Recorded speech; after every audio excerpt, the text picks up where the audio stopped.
बच्चों, इस वीडियो में हम डिस्कस करेंगे सैम्पल पेपर 4 के सारे एमसीक्यू एंड एसर्शन रीजन। किसके, कौन सी बुक है हमारे पास? टुगेदर विद के सैम्पल पेपर चल रहे हैं हमारे। तो चलो पहले स्टार्ट करते हैं। ये तो हर बार एक प्रैक्टिस सेट, जो पहला ही क्वेश्चन है मैट्रिक्स का, हर बार दे रहे हैं ये कि आप एक ए आई जे कोई मैट्रिक्स है और उसको सिमेट्रिक कब कहा जाएगा। देखो सिमेट्रिक क्या होता है कि डायगोनल पे कुछ भी हो, यहाँ पे कुछ भी, जीरो नहीं, ये मतलब कुछ भी के लिए दिखा रहा हूँ, मतलब कुछ भी दिखा रहा है यहाँ पे, मतलब ए बी सी, यहाँ कोई डिफरेंस नहीं होता। लेकिन जो यहाँ लिखोगे ना वही नंबर क्या होना चाहिए, यहाँ पे। जो यहाँ लिखोगे वो यहाँ पे, जो यहाँ लिखोगे वो यहाँ पे। मतलब कि ये कौन सी लोकेशन है, ये है A1 ना A21, और ये कौन सी ऊपर वाली A12। तो ऐसी बात देखो कहाँ लिखी हुई है, ये बात लिखी हुई है डी में कि जब ए आई जे मतलब 21 बराबर है ए जे आई मतलब 12, जब ये केस होगा तब ही मैट्रिक्स क्या कहलाएगी, सिमेट्रिक मैट्रिक्स कहलाएगी। और जब वो होती है स्क्यू सिमेट्रिक, तो उसकी कंडीशन है कि जो उसका ए आई मतलब जब दोनों आई और जे सेम होते हैं ना, इन तीनों पे सेम होते हैं, तो ये केस क्या होना चाहिए, डायगोनल क्या होता है उसका, जीरो। ये कंडीशन है। और ये वाला जो नंबर होता है, ये जो लोकेशन वाले होते हैं क्रॉस वाले, इनमें क्या होता है, माइनस का साइन, तब उसको क्या कहते हैं, स्क्यू सिमेट्रिक मैट्रिक्स।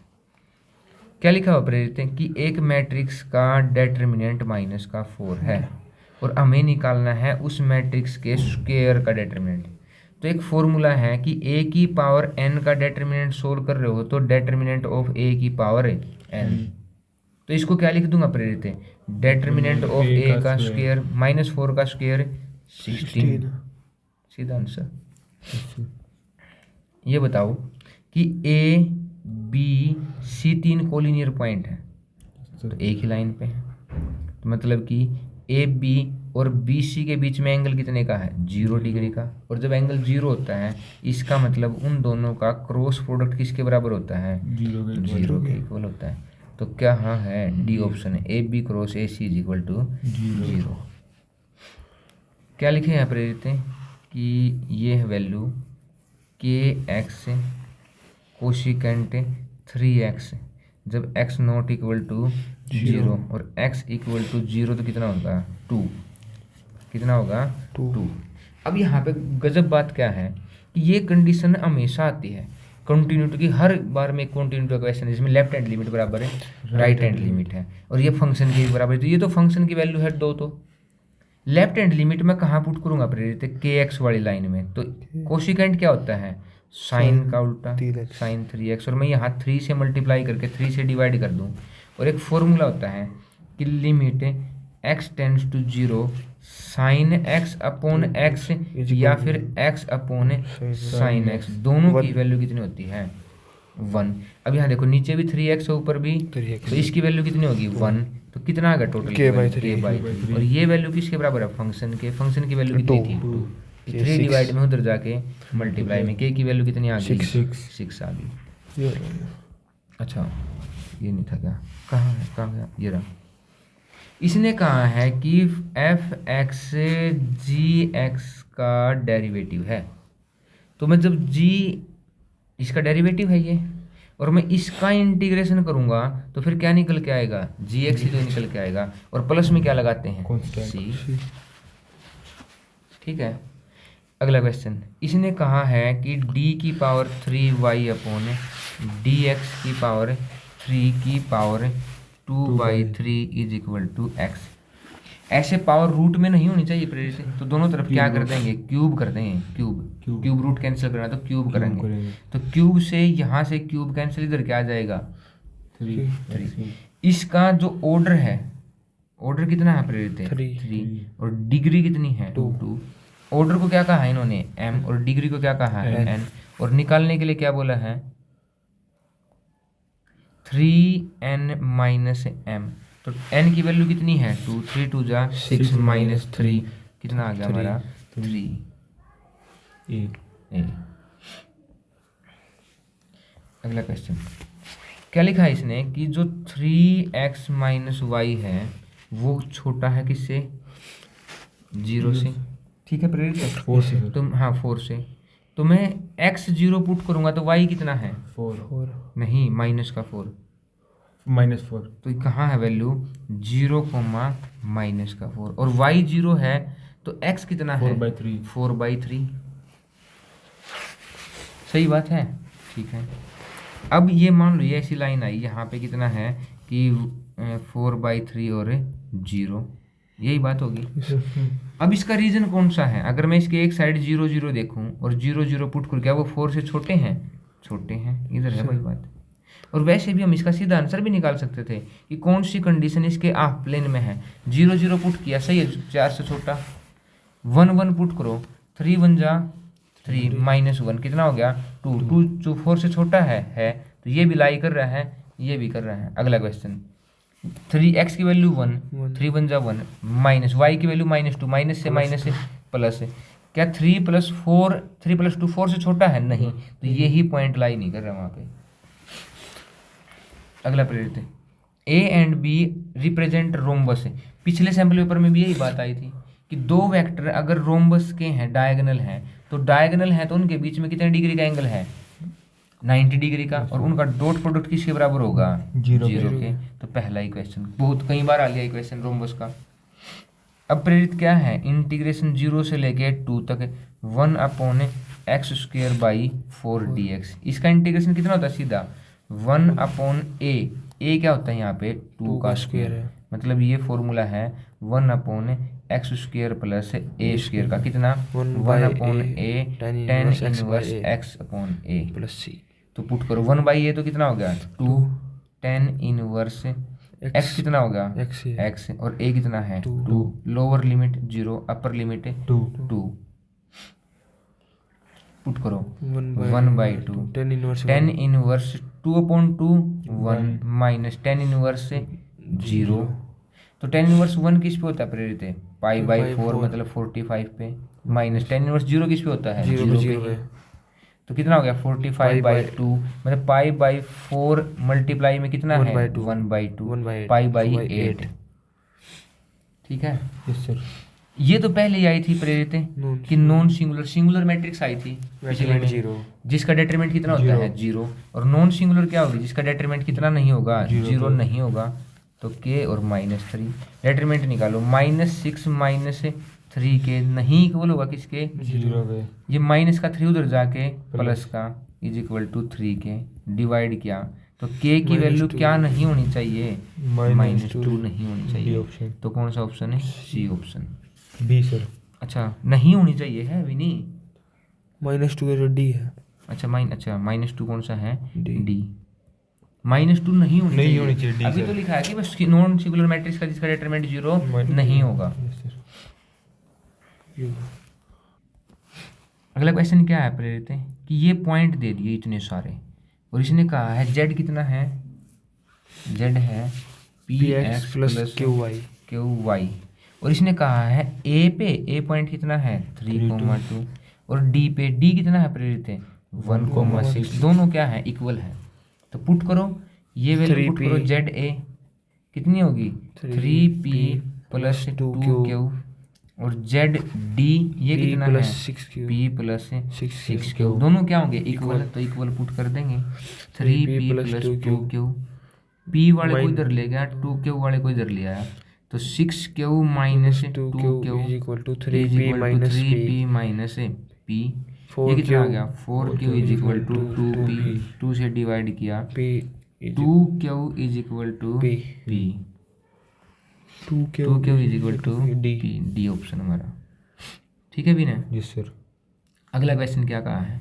एक मैट्रिक्स दे दी है आपको और मैट्रिक्स बी का डेटरमिनेंट दिया और कहा है कि दोनों का डेटरमिनेंट क्या है? बराबर है। तो अगर मैं इसका डेटरमिनेंट निकालूं 2x 4 3 और x का, वो किसके बराबर दिया है?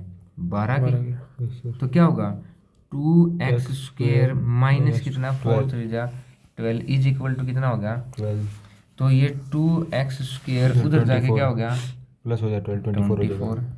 2 से डिवाइड करूँगा कितना आएगा 12। दोनों तरफ क्या करना पड़ेगा रूट तो x = ±√12 और √12 को क्या लिखते हैं √3। तो कहाँ है ऑप्शन ±2√3। इसने कहा कि A एक स्क्वायर मैट्रिक्स है और पूछा है A dot adjoint of A का डेटर्मिनेंट इज इक्वल टू 64 है। पता है एडज्वाइंट ऑफ ए का जो डेटर्मिनेंट होगा ना, वो डेटर्मिनेंट ऑफ ए की पावर n-1 होगा। n क्या होगा? ऑर्डर। n क्या होगा? Order matrix. और इसका ऑर्डर कितना है? देखो लिखा हुआ है इसने कितना? 3। तो अगर ये पहले, इससे पहले तो मुझे ये समझ में आया कि इसके ऊपर एक फॉर्मूला अप्लाई करूंगा कि दो मैट्रिक्स की प्रोडक्ट सोल्व करने से पहले उनका डेटर्मिनेंट सोल्व कर सकता हूँ। Yes sir.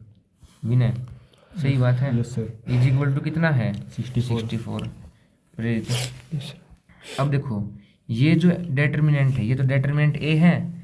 एडज्वाइंट का क्या होगा कि डेटर्मिनेंट ऑफ ए, जितना इसका ऑर्डर है 3, 3 में -1 है 2 is equal to 64। Determinant of A का क्या होगा? Cube is equal to 64। दोनों तरफ क्या कर दूंगा? Cube root. तो डेटर्मिनेंट ऑफ ए कितना आएगा? 4। कितना है डेटर्मिनेंट ऑफ ए? 4। ठीक है। प्रेरित क्या लिखा है कि दो इंडिपेंडेंट इवेंट हैं। अगर ए और बी दो इंडिपेंडेंट इवेंट हैं तो probability of a intersection b is equal to probability of a dot probability of b. और यहाँ पे एक जगह नोट लगा दो तब भी होगा, दोनों जगह नोट लगा दो तब भी होगा, और इस जगह से माइनस कर दो नोट को, इस जगह से भी माइनस कर दो नोट को, तब भी होगा। हर एक बात में सोल है ये। और पूछा क्या हमसे? पूछा है probability of a not intersection b, मतलब क्या होगा ये? Probability of a not into probability of b. अब देखो हमें क्या नहीं दिया है? प्रोबेबिलिटी ऑफ ए नोट नहीं दिया, तो ए नोट कितना होता है? 1 माइनस प्रोबेबिलिटी ऑफ ए कितनी है? 0.6 0.4। तो ये तो वैल्यू कितनी आ गई? 0.6। और प्रोबेबिलिटी ऑफ बी निकालना है तो वो कितना है? नहीं, प्रोबेबिलिटी ऑफ बी नोट दे रखा है तो 1 minus probability of b not तो कितना है? 1 माइनस 0.7 0.3। और दोनों की क्या करनी है? बस गुणा। 0.6 की 0.3 से गुणा करूंगा 0.18। कितना है? 0.18। कौन सा? डी ऑप्शन है। सही है। Yes sir. अगला क्वेश्चन बहुत बेहतरीन। dy by d x is equal to log x। ये dy उधर जाके मल्टीप्लाई, dx मल्टीप्लाई में dy is equal to log x dx। दोनों तरफ क्या करूँगा? इधर तो कितना आ गया? y। इधर log x का इंटीग्रेशन सोल्व नहीं कर सकता, u इंटू वी लगाना पड़ेगा। और u इंटीग्रेशन पार्ट किसको मानूंगा? 1 को। तो log x derivative part as it is 1 का इंटीग्रेशन माइनस 1 का integration derivative of log x और पूरे का फिर इंटीग्रेशन फिर y इज इक्वल टू यहाँ पे कितना आएगा? x। तो ये तो हो गया x log x minus log x का डेरिवेटिव 1 अपॉन x का इंटीग्रेशन x से x कट गया 1, और 1 का इंटीग्रेशन x दोबारा फिर x, और प्लस में क्या होगा? c। कौन सा ऑप्शन है? D. x log x minus x plus c। y is equal to sine y कितना दिया? Sine inverse x। Sine inverse x और under root 1 minus x square. y1 है, y1 का मतलब डेरिवेटिव साइन इनवर्स x का derivative 1 upon under root 1 minus x square. Same number से same number cut गया, कितना आ गया? 1 आ गया हमारा। प्रेरित ये क्वेश्चन भी बहुत बार दिया है कि a का vector plus b vector plus c vector is equal to 0। अगर इसमें a बराबर b के नहीं है, b 0 के बराबर नहीं है, इसके लिए स्पेशल हम क्या करते हैं कि इसका b से क्रॉस प्रोडक्ट कर देते हैं सबके साथ है।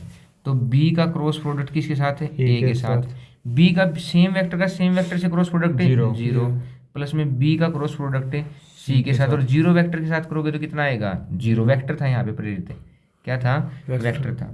अब देखो ये देखो इधर कि b क्रॉस c तो है एक जगह और a क्रॉस b भी है। अगर मैं b क्रॉस c को प्रेरित इधर ही रख लूं और उधर ले जाऊं किसको? b क्रॉस a को, तो बाहर क्या लग जाएगी? माइनस। और हमें पता है कि a क्रॉस b बराबर किसको होता है? माइनस b क्रॉस a को।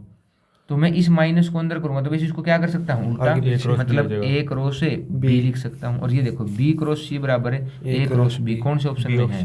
B option.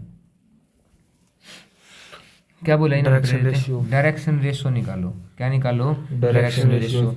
एक पॉइंट दिया है 0.166 और बी पॉइंट दिया है 2 3 4। ठीक है, तो पहले तो हम क्या निकालेंगे, पहले ए बी निकालेंगे। क्या होता है direction ratio, x2 minus x1, y2 minus y1 और z2 माइनस z1। ठीक है, तो पहले निकालो 2 माइनस 0 2, 3 माइनस 1 2, 4 माइनस 6 माइनस 2। ये तो आगे डायरेक्शन रेशो। हमें क्या निकालने हैं, डायरेक्शन है कोसाइन। क्या निकालने हैं, डायरेक्शन कोसाइन। और डायरेक्शन कोसाइन क्या होते हैं, इसके मैग्नीट्यूड से क्या कर दो इनको डिवाइड। तो दोनों का मैग्नीट्यूड क्या होता है, √2 का स्क्वायर प्लस 2 का स्क्वायर प्लस 2 का स्क्वायर, 4 प्लस 4 प्लस 4 12। और 12 को हमने क्या पढ़ा था अभी थोड़ी देर पहले, 2√3 और 2√3, 2 से 2, 2 से 2, 2 से 2, सी ऑप्शन आ गया हमारा 1/√3 माइनस 1/√3। सर रीजन भाई ये बताओ, इन्होंने कहा है कि साइन इनवर्स की वैल्यू 1.01 क्या एग्जिस्ट कर सकती है, नहीं, क्योंकि साइन की वैल्यू -1 से लेके 1 तक करती है। और ये रीजन डोमेन लिखी, ये तो ठीक लिख दिया एक्सप्लेनेशन, लेकिन एसर्शन तो क्या हमारा गलत। तो एसर्शन तो फॉल्स है और रीजन क्या है, ट्रू है। अगला क्वेश्चन क्या दिया है कि एक लाइन है, कि line r = 2j minus k plus lambda plus lambda into I minus minus 2j plus के। इसने कहा कि make acute angles with y। देखो इसके साथ इसके डायरेक्शन जो कोसाइन होंगे वही तो क्या होंगे प्रेरित है, cos alpha, cos beta, cos gamma. और डायरेक्शन कोसाइन निकालने के लिए पहले मेरे पास डायरेक्शन रेशो होने चाहिए। वो कितने हैं यहाँ से 1 -2 और 1। और अगर मैं इसका मैग्नीट्यूड डिवाइड करूं वो कितना आएगा, √6। ये हमारे आगे ये है y एक्सिस के साथ एंगल। सही बात है। Yes sir. मतलब कोस की वैल्यू नेगेटिव कौन से क्वाड्रेंट में, सेकंड में। और सेकंड क्वाड्रेंट किससे बड़ा होता है, 90 से। और इसने कहा कि वो एक्यूट एंगल होगा, तो क्या होगा, गलत नहीं होगी ये बात। एक्यूट तो 90 से छोटा होता है। फिर इसने कहा है कि ये वैल्यू एक्यूट जब बनाएगी जब b किससे बड़ा होता है, सही बात है, b पॉजिटिव होता तब ये बात सही होती है। मतलब हमारा एसर्शन तो क्या है, गलत, रीजन क्या है, ठीक है।